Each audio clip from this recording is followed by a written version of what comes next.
وعباد الرحمن الذين يمشون على الأرض هونا وإذا خاطبهم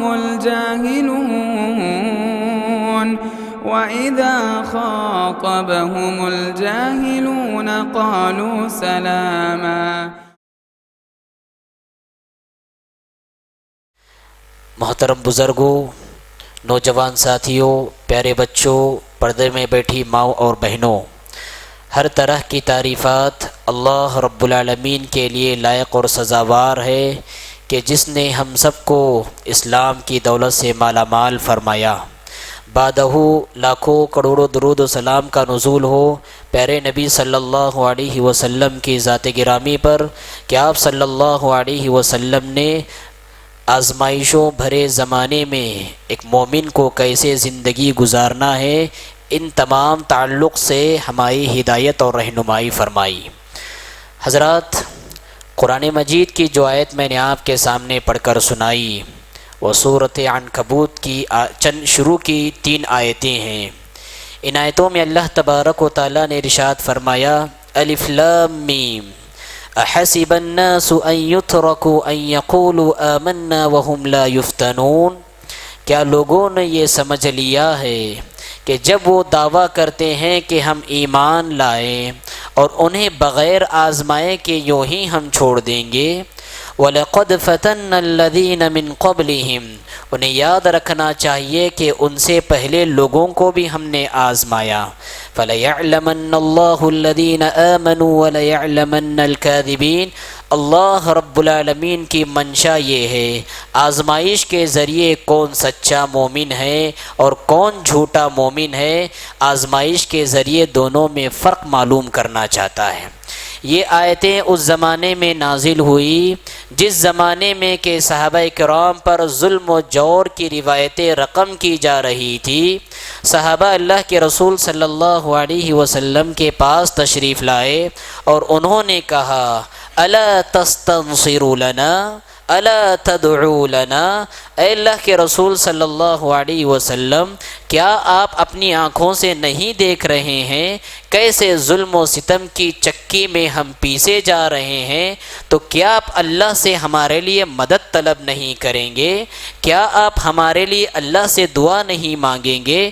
اللہ کے رسول صلی اللہ علیہ وسلم ٹیک لگائے ہوئے تھے، ٹیک آپ نے چھوڑا، سامنے ہٹ کر بیٹھے اور فرمایا لوگوں یاد رکھو تم سے پہلے جو ایماندار اور مومن لوگ گزرے ہیں ان کی تاریخ لہو سے رنگین تاریخ ہے۔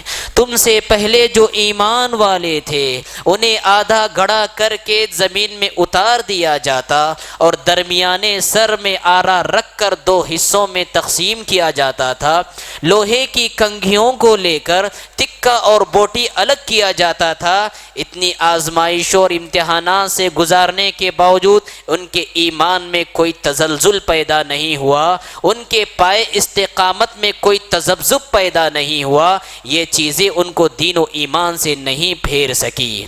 اس آیت سے ہم سب کو اللہ رب العالمین نے انہی حالات میں یہ آیت نازل کی اور یہ پیغام دیا ایمان لائے ہو، اسلام قبول کیے ہو، اسلام کے سائے میں زندگی گزارنے کا عہد و پیمان جب کیے ہو تو آزمائش تمہاری زندگی کا لازمی حصہ ہے۔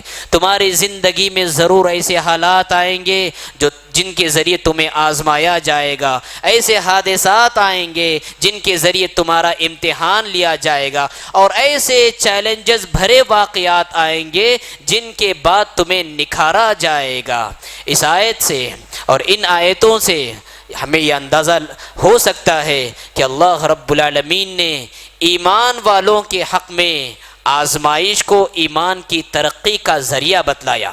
آزمائش ایک ایسی چیز ہے کہ جس کے بعد کھرا کون ہے اور کھوٹا کون ہے دونوں میں فرق واضح ہو جاتا ہے، مومن کون ہے اور منافق کون ہے ان میں فرق واضح ہو جاتا ہے، اصلی مسلمان کون ہے اور نقلی مسلمان کون ہے ان دونوں میں واضح فرق نمایاں ہو جاتا ہے۔ غزوہ احزاب کے موقع پر سن 5 ہجری کا واقعہ ہے۔ غزوہ احزاب کی آزمائش مسلمانوں کے لیے انتہائی پرنازک آزمائش تھی، جب تمام کفار کے قبائل مدینہ، مسلمانوں کا جو مرکز تھا مدینۃ المنورہ، اس پر چڑھائی کرنے کی غرض سے 10,000 کے لاؤ لشکر سمیت جمع ہو گئے، اور مسلمانوں کے مرکز یعنی مدینۃ المنورہ میں منافقین جیا کرتے تھے، یہود جیا کرتے تھے۔ ایک طرف سے اوپر سے کفار کا لشکر، نیچے سے کفار کا لشکر، اور دوسری طرف جو یہودی مدینہ میں رہتے تھے، مسلمانوں سے انہوں نے غداری کی، مسلمانوں سے انہوں نے بے وفائی کی، اور مسلمانوں کی صفوں میں جو نام لیوا مسلمان تھے، جو منافق قسم کے تھے، انہوں نے مسلمانوں کا ساتھ دینے سے انکار کیا۔ اس کا نقشہ کھینچتے ہوئے اللہ رب العالمین نے سورۃ الاحزاب میں بیان فرمایا، اذ جاءوکم من فوقکم ومن اسفل منکم واذ زاغت الابصار وبلغت القلوب الحناجر وتظنون بالله الظنون هنالك ابتلي المؤمنون وزلزلوا زلزالا شديدا۔ یاد کرو اس گھڑی کو جب کفار ہر طرف سے تمہارے اوپر ٹوٹ پڑ رہے تھے، تمہارے اوپر سے بھی وہ آ رہے تھے، تمہارے نیچے سے بھی وہ آ رہے تھے، اور گھر کا بھیدی لنگ کے ڈھائی کا کردار ادا کرنے والے منافقین تمہاری صفوں میں دراڑیں پیدا کر رہے تھے، اور تم اللہ رب العالمین کے بارے میں طرح طرح کے گمان کر رہے تھے۔ ہنالک ابتلی المؤمنون وزلزلوا زلزالا شدیدا، یہ وہ گھڑی تھی، یہ وہ آزمائش تھی جس موقع پر مومنوں کو زبردست جھنجھوڑ کر رکھ دیا گیا، اور اس آزمائش کی گھڑی میں کون منافق ہے اور کون مومن ہے یہ واضح ہو گیا۔ جو منافق تھے مسلمانوں کی صفوں میں، ان کی دل کی باتیں زبان پر آ گئی، وہ کہنے لگے ان بیوتنا عورہ، ہمیں گھر جانے کی اجازت دے دیجیے، ہمارے گھر کھلے پڑے ہوئے ہیں، غیر محفوظ ہے۔ ما وعدنا اللہ ورسولہ الا غرورا، اللہ اور اس کے رسول نے جو بھی وعدہ کیا ہے سراسر فریب ہے۔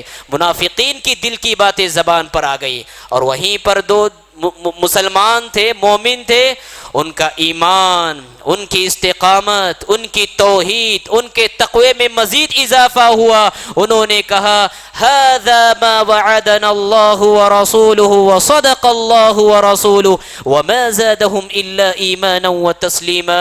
ان کے ایمان میں اضافہ ہو گیا، ان کی اطاعت و فرما برداری میں اضافہ ہو گیا، ان کے ایمان کو دنیا کی کوئی طاقت زیر نہیں کر سکی، ان کی دینداری میں کبھی تذبذب پیدا نہیں ہوا۔ یہ آزمائش ایسی آزمائش تھی جس نے کھرے اور کھوٹے کو بالکل الگ الگ کر کے رکھ دیا۔ تو حضرات یہ بات معلوم ہوتی ہے کہ اللہ رب العالمین آزمائش انسان کی زندگی میں لاتا ہے، مومنوں کی زندگی میں لاتا ہے۔ فَلَيَعْلَمَنَّ اللَّهُ الَّذِينَ آمَنُوا وَلَيَعْلَمَنَّ الْكَاذِبِينَ، کون دعوی ایمان میں صادق ہے اور کون دعوی ایمان میں کاذب ہے، اس کی پرکھ اللہ رب العالمین معلوم کرنا چاہتا ہے۔ لیکن آج افسوس کی بات ہے، ذرا مسلمانوں پر کیا تکلیفیں آ گئی، کیا مصیبتیں آ جاتی ہیں۔ سب سے پہلا مسلمان اپنی آزمائشوں اور تکلیفوں کا غصہ اپنی دینداری پر نکالتا ہے۔ نمازی تھا اچھا خاصا، اچھے خاصے نمازوں کی پابندی کیا کرتا تھا، مصیبت کیا ذرا سی آ گئی، نمازوں سے غافل ہو گیا، نمازیں اس نے چھوڑ دی۔ اچھا خاصا صاحب داڑھی تھا، داڑھی اس نے چھوڑی رکھی تھی، ذرا سی کیا گھر میں ٹینشن آ گئی، غصہ آ گیا، نتیجے میں داڑھی پوری شیو کرا لی۔ مصیبت آ گئی، بابا کا در یاد آ گیا، تکلیف آ گئی، بابا کا مزار یاد آ گیا۔ مسلمان آزمائش کے ایام میں یوں سمجھیے کہ ایک طرح کے امتحانات سے گزارے جاتے ہیں، اور یہی وہ ایام ہوتے ہیں جن ایام میں کہ مسلمان کا اسلام واضح ہو جاتا ہے اور منافق کا نفاق واضح ہو جاتا ہے۔ حضرات یہ بات یاد رکھیں، اللہ کا جو چہیتا بندہ ہوتا ہے، اللہ کا محبوب بندہ، اللہ کا لاڈلا بندہ، جو اللہ کا جتنا لاڈلا بندہ ہوتا ہے اللہ اسے اسی قدر آزماتا ہے۔ حضرت سعد بن ابی وقاص رضی اللہ تعالیٰ عنہ کہتے ہیں میں نے اللہ کے رسول صلی اللہ علیہ وسلم سے سوال کیا ای الناس اشد بلاء یا رسول اللہ، اے اللہ کے رسول سخت ترین امتحانات سے کون گزارے جاتے ہیں، آزمائشیں کن پر زیادہ آتی ہیں؟ آپ صلی اللہ علیہ وسلم نے فرمایا الانبیاء ثم الامثل فالامثل، زیادہ اذیت ناک آزمائشیں انبیاء پر آتی ہیں، پھر ان کے بعد تقوی اور ایمان میں جو انسان جتنا زیادہ بڑا ہوتا ہے اسی قدر اس کی زندگی میں آزمائشیں آتی ہیں۔ یبتلی الرجل علی حسب دینہ فإن كان في دینہ صلبا اشتد بلاؤ وإن كان في دینہ رقہ ابتلی علی حسب دینہ، اگر بندہ مضبوط دینداری پر قائم رہتا ہے اسی قدر اس کی زندگی میں آزمائشیں آتی ہے، اور اگر بندہ کمزور ایمان والا ہوتا ہے اس کے ایمان کی کمزوری کے لحاظ سے اس کی زندگی میں آزمائشیں آتی ہیں۔ تو پتہ چلا لوگوں کا یہ جو نقطہ نظر ہے، جب کسی مصیبت زدہ کو دیکھتے ہیں تو فوراً خیال جاتا ہے یہ بڑا پاپی انسان ہے کہ جس کی وجہ سے اس کی زندگی میں تکلیفیں آئیں، یہ بڑا گنہگار انسان ہے جس کی وجہ سے اس کی زندگی میں بڑی آزمائشیں آئیں، یہ بڑا خطا کار انسان ہے جس کی وجہ سے یہ بیمار رہتا ہے۔ ایسا نہیں ہے، بالکل ایسا نہیں ہے۔ ہاں، ظالموں کی زندگی میں جو تکلیفیں آتی ہیں ان کے ظلم کی سزا اللہ رب العالمین زمین پر دیتا ہے، لیکن وہ بندے جو اللہ کے حقوق ادا کرنے کے ساتھ ساتھ بندوں کے بھی حقوق ادا کرتے ہیں، اس کے باوجود ان کی زندگیاں ٹینشنوں کے سائے میں گزرتی ہے، ان کی زندگی آزمائشوں کے سائے میں گزرتی ہے، ان کی زندگیاں آفتوں کے سائے میں گزرتی ہے۔ یاد رکھو ایسے ہی بندوں کا اللہ رب العالمین امتحان لینا چاہتا ہے۔ اور آپ دیکھیں اللہ کے رسول صلی اللہ علیہ وسلم سے بڑھ کر اللہ رب العالمین کو کون چہیتا تھا؟ اللہ کے چہیتے ہونے کے باوجود، اللہ کے لاڈلے ہونے کے باوجود کتنی آزمائشیں آپ کی زندگی میں آئی۔ کفار و مشرکین کی آزمائشوں کو تو آپ بازو ہی رکھیے، خود اللہ کے رسول کی ذاتی زندگی میں، آپ کی نجی زندگی میں، آپ کی معاشرتی زندگی میں کیسی کیسی تکلیفیں آپ کو آئیں۔ 3 بچے آپ کو پیدا ہوئے اور تینوں ہی لاڈلے اپنے بچپن ہی میں وفات پا گئے۔ حضرت ابراہیم کی وفات کا وقت قریب آ گیا، اللہ کے رسول کے گود میں تھے، روح ابھی اکھڑی کے تبھی اکھڑی والا معاملہ تھا، سانسوں کی دھاریں ٹوٹ رہی تھی، اللہ کے رسول صلی اللہ علیہ وسلم کے آنکھوں سے آنسو روا دوا ہو رہے تھے، آپ کی زبان پر یہی کلمات تھے، آنکھیں اشک بار ہے، دل غمگین ہے، زبان پر وہی سب کچھ ہے جو رب کو منظور ہے۔ وَإِنَّا لِفِرَاقِكَ يَا إِبْرَاهِيمُ لَمَحْزُونُونَ، اے ابراہیم تمہارے درد جدائی سے ہم تڑپ رہے ہیں۔ اللہ کے رسول صلی اللہ علیہ وسلم زارو قطار رو رہے ہیں۔ اللہ کے رسول ہوتے ہوئے آپ کی زندگی میں آزمائشیں آئیں۔ بیٹے تو بیٹے، عین جوانی میں 4 بیٹیاں آپ کی وفات پا گئیں۔ ادھر اللہ کے رسول بدر کی فتح کی خوشخبری لے کر لوٹ رہے تھے، اور ادھر حضرت عثمان بن عفان رضی اللہ تعالیٰ عنہ اللہ کے رسول کی بیٹی کی تدفین سے لوٹ رہے تھے۔ ہر خوشی کے ساتھ لوٹنے والا خوش نہیں ہوا کرتا، ہر نوید مسرت لے کر لوٹنے والا خوش نہیں ہوا کرتا۔ اللہ کے رسول کی زندگی میں اس قدر آزمائشیں آئیں، اور ہم کہتے ہیں کہ جن کی زندگی میں آزمائشیں آئی ہیں وہ بڑے پاپی ہیں، بڑے گناہ گار ہیں، بڑے خطا کار ہیں، بڑے معصیت کار ہیں۔ غلط ہے ہمارا یہ نقطہ نظر۔ اللہ رب العالمین کو جو بندہ جتنا زیادہ محبوب ہوتا ہے اللہ رب العالمین اپنے ان بندوں کو اتنا ہی زیادہ آزماتا ہے۔ ہاں، یہ بات ہے کہ جو بندے جس قدر آزمائشوں اور امتحانات سے گزارے جاتے ہیں اللہ کے پاس ان کا انعام بھی اتنا ہی بڑا ہوتا ہے۔ امتحان جتنا سخت ہوگا اعزاز بھی اتنا ہی عظیم تر ہوگا۔ ایگزام جتنا کڑک ہو لیا جائے گا یاد رکھیے پرائز بھی اس کی نتیجے میں اتنا ہی عظیم اللہ رب العالمین کی طرف سے دیا جاتا ہے۔ اللہ کے رسول صلی اللہ علیہ وسلم نے فرمایا ان عظم الاجر مع عظم البلاء، عظیم مصیبتوں کے ساتھ ساتھ عظیم اعزازات ملتے ہیں۔ اگر اس کی شکلیں اور نمونے آپ کو دیکھنے ہیں، حضرات صحابہ کی زندگی میں آپ دیکھیے کہ کیسی کیسی اذیتیں ان کی زندگیوں میں آئیں اور اللہ نے کیسا ان کو نوازا۔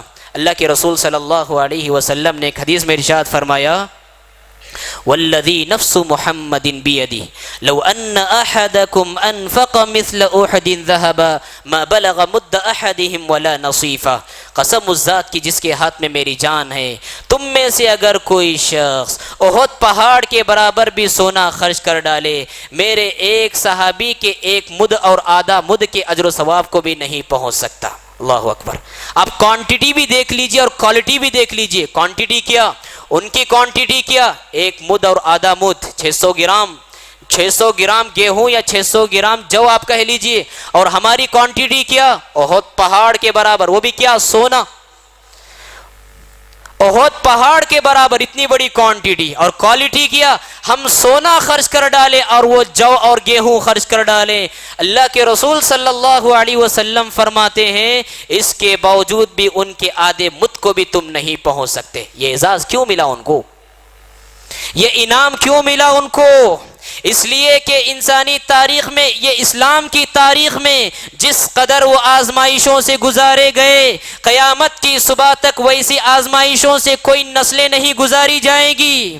جس قدر امتحانات سے وہ گزارے گئے، آنے والی نسلیں قیامت تک ویسے امتحانات سے نہیں گزاری جائے گی۔ اس کی وجہ سے اللہ رب العالمین نے ان کو اتنے بڑے بڑے اعزازات اور نوازشات سے نوازا ہے۔ اور تو اور ایک صحابی کے مقام کو نہیں پہنچ سکتا، ایک صحابی ایک دوسرے صحابی کے مقام کو نہیں پہنچ سکتا۔ السابقین اولین جو ہے، جنہوں نے پہلے ہجرت کی، جنہوں نے پہلے اسلام قبول کیا اور جنہوں نے پہلے قربانیاں پیش کی، اللہ رب العالمین فرماتا ہے لا یستوی منکم من انفق من قبل الفتح وقاتل اولئک اعظم درجۃ من الذین انفقوا من بعد وقاتلوا وکلا وعد اللہ الحسنى۔ صلح حدیبیہ کے بعد جس نے صدقہ کیا، جس نے بندگیاں کی، ایسا صحابی اور ایسا شخص صلح حدیبیہ سے پہلے ایمان لانے والے، صدقہ کرنے والے کے رتبے کو نہیں پہنچ سکتا۔ کیوں؟ اسلام کا ابتدائی زمانہ تھا، اسلام کا آغاز تھا، ہر طرح کی قربانیاں درکار تھیں، جانوں کی قربانیاں درکار تھی، پسینے کی قربانیاں درکار تھی، دولت کی قربانیاں درکار تھی، زندگیوں کی قربانیاں درکار تھی، اور صحابہ کرام نے لمحہ بھر بھی ذرہ پیش و پش کیے بغیر آگے بڑھتے گئے اور سینہ سپر ہو کر اسلام کے لیے اپنی قربانیوں کا نذرانہ پیش کرتے رہے۔ اس لیے اللہ کے رسول صلی اللہ علیہ وسلم نے کہا قیامت تک آنے والی نسلیں ان کی عبادت کے رتبے کو نہیں پہنچ سکتی، ان کے تقوی کے معیار کو نہیں پہنچ سکتی، ان کے بندگی کے معیار کو نہیں پہنچ سکتی۔ تو ان عظم الجزاء مع عظم البلاء، اللہ رب العالمین جیسی آزمائش لیتا ہے، آزمائش کے بعد اللہ رب العالمین انعام اور اعزاز اور پرائز بھی اسی قدر نوازتا ہے۔ اسی کے ساتھ آپ یہ بات بھی یاد رکھیں کہ اللہ رب العالمین جب بندے کو آزماتا ہے تو زمین پر رہتے ہوئے اللہ رب العالمین اس کے مقام و مرتبے کو بلند کرتا ہے۔ بسا اوقات ایسا ہوتا ہے ایک بندہ اللہ کی نظر میں بہت زیادہ محبوب ہوتا ہے، لیکن اس کی زندگی میں ایسا کوئی عمل نہیں ہوتا اللہ رب العالمین کے اس کے مقام و مرتبے کو وہ پہنچ سکے۔ اللہ رب العالمین ایک بڑے مقام پر اسے فائز کرنا چاہتا ہے، ایک بلند رتبہ اسے عطا کرنا چاہتا ہے، لیکن اس کی زندگی میں ویسا کوئی عمل نہیں ہوتا۔ نتیجے میں اللہ رب العالمین اس بندے پر آزمائشیں مسلط کرتا ہے، امتحانات سے گزارتا ہے، بیماریوں کی شکل میں اسے آزماتا ہے، اور تجارت و کاروبار کے نقصان کی شکل میں اسے آزماتا ہے، اور جب بندہ ان آزمائشوں سے گزرتا ہے، صبر کرتا ہے، اللہ رب العالمین اس مقام پر اسے فائز کرتا ہے جس مقام پر فائز کرنے کا اللہ رب العالمین ارادہ کرتا ہے۔ کتنی بڑی خوشخبری ہے ان لوگوں کے لیے کتنی بڑی سعادت مندی ان لوگوں کے لیے جو اللہ کے ولی ہونے کے باوجود، اللہ کے پرستار ہونے کے باوجود، موحدین ہونے کے باوجود جن کی زندگی میں ٹینشنوں کے سائے میں گزر رہی ہے۔ بہت بڑا اعزاز ہے ایسے لوگوں کے لیے۔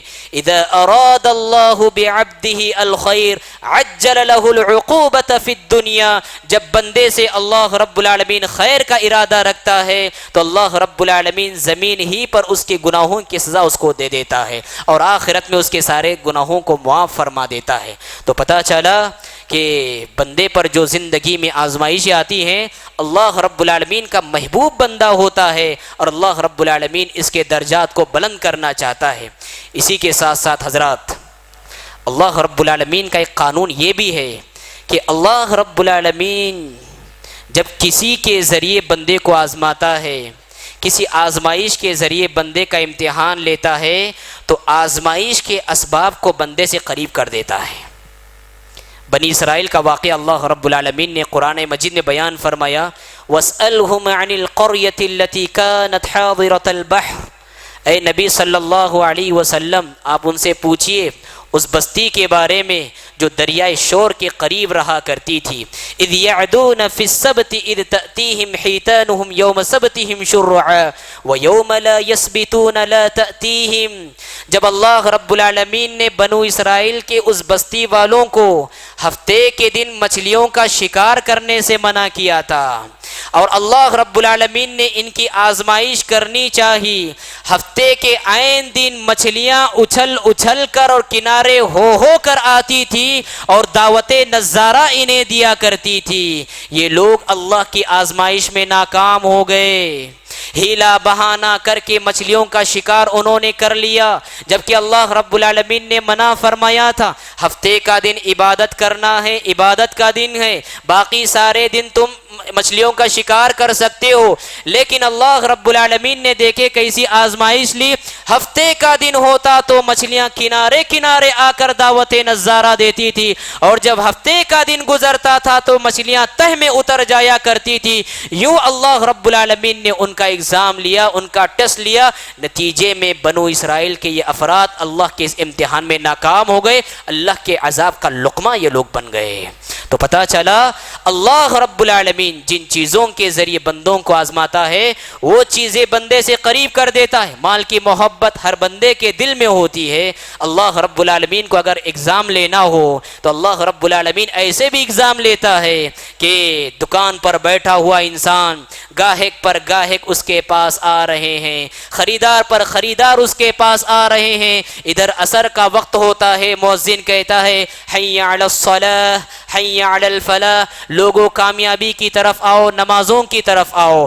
ایسے موقع پر یہ بندے کے لیے بہت بڑی آزمائش کی گھڑی ہوتی ہے کہ گاہکوں کی موجودگی میں، خریدار کی موجودگی میں اپنے کاروبار کو بند کر کے مؤذن کی اذان کا جواب دیتے ہوئے مسجد میں حاضر ہو کر نماز پڑھے۔ بہت بڑی آزمائش کا وقت ہوتا ہے اور ایسے ہی مواقع پر بندے آزمائے جاتے ہیں۔ اصل تقویٰ کیا ہے؟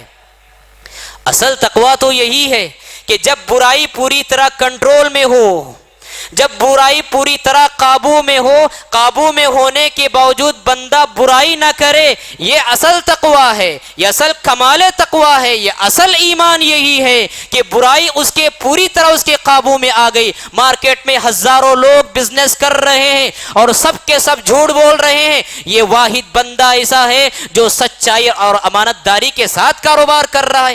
حقیقی اور متقی اور پرہیزگار بندہ یہ ہے جب بند کمرہ ہے، کوئی دیکھنے والا نہیں، ایسے بند کمرے میں میرے ہاتھ میں موبائل ہے اور اس میں انٹرنیٹ ڈلا ہوا ہے، میوزک مجھے دعوت سما دے رہی ہے اور فحش چیزیں، فحش مناظر مجھے دعوت نظارہ دے رہی ہیں، برائی کنٹرول میں ہونے کے باوجود میں برائی سے گریز کر رہا ہوں، بہت بڑا متقی بندہ ہے۔ کالجوں میں پڑھنے والے نوجوان نسل، کالجوں میں، یونیورسٹی میں پڑھنے والی لڑکیاں، برائی کی آزمائش کے بہت سارے مواقع ان کے پاس ہوتے ہیں، لڑکی کے فتنے کے آزمائشیں ان کے پاس ہوتی ہیں، عورت کے فتنے کی آزمائشیں ان کے پاس ہوتی ہیں، برائی ان کے کنٹرول میں ہونے کے باوجود بندہ برائی سے رکا رہتا ہے۔ حقیقی معنوں میں متقی اور پرہیزگار بندہ یہی ہے اور انہی چیزوں کے ذریعے اللہ رب العالمین بندوں کی آزمائشیں لیا کرتا ہے۔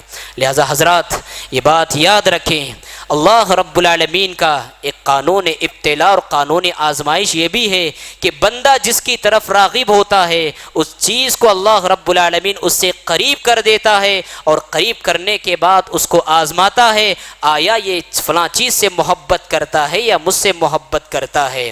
خاص کر آپ دیکھیں وہ 3 اشخاص کا جو واقعہ ہے، 3 غار والوں کا واقعہ، جب تینوں سفر پر تھے، چٹان غار پر آ کر لڑک گئی اور اچھی طرح سے فٹ ہو گئی، تینوں نے وسیلے کے ذریعے اپنے نیک اعمال کا وسیلہ لیا اور اللہ رب العالمین سے دعائیں کی۔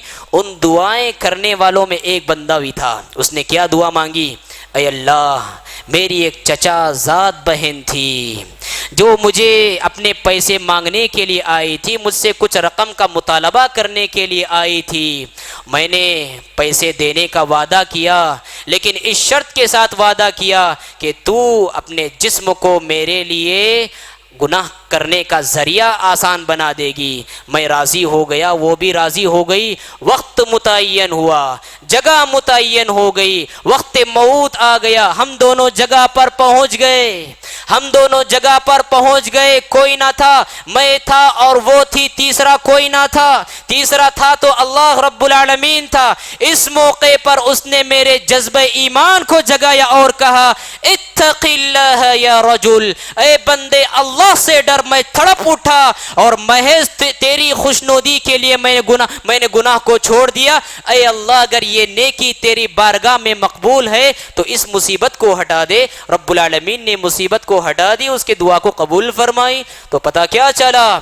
بندے کا کمال یہ ہے، اس کے تقوی کا کمال یہ ہے، گندگی کے ماحول میں رہ کر اپنے دامن کو بے داغ رکھیں، بد اخلاقی کے ماحول میں رہ کر اپنے آپ کو صاحب اخلاق بنائیں، بددیانتوں کے ماحول میں رہ کر امانت داری کا پاس و لحاظ رکھیں، جھوٹوں میں رہ کر سچائی کے ذریعے کاروبار کرنے کا ہنر جانیں۔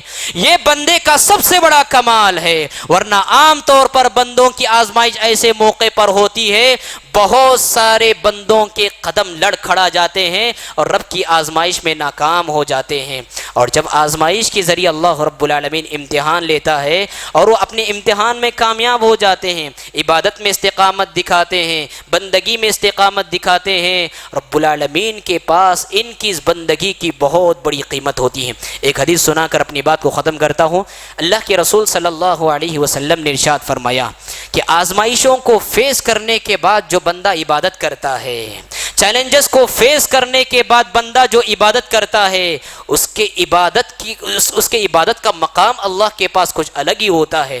آپ صلی اللہ علیہ وسلم نے فرمایا ان من ورائکم ایاما، تمہارے بعد ایسے ایام آنے والے، صبر آزما حالات آنے والے ہیں جہاں ہوا پرستی عام ہوگی، نفس پرستی عام ہوگی، خود غرضی کا دورہ ہوگا، آزمائشوں بھرے زمانے آئیں گے۔ الصبر فیہن مثل القبض علی الجمر، کہ صبر کرنا ان دنوں میں، اللہ کی بندگی پر استقامت کرنا ان دنوں میں ایسے ہی ہوگا جیسے بندہ اپنے ہاتھ میں آگ کا شعلہ تھمائے۔ آگے اللہ کے رسول صلی اللہ علیہ وسلم فرماتے ہیں للعامل فیہن مثل اجر 50 رجلا، اس زمانے میں ایک بندے کو جو اجر و ثواب ملے گا 50 بندوں کے اجر و ثواب کے برابر ملے گا۔ صحابہ اکرام نے پوچھا اے اللہ کے رسول صلی اللہ علیہ وسلم اجر 50 منا او منہم، جو 50 افراد کے اجر و ثواب کے برابر انہیں ثواب ملنے والا ہے، وہ ہم میں سے 50 افراد ہوں گے یا انہی میں سے 50 افراد ہوں گے؟ آپ صلی اللہ علیہ وسلم نے فرمایا بل اجر 50 منکم، بل اجر 50 منکم، بلکہ تم میں سے جو 50 افراد ہوں گے،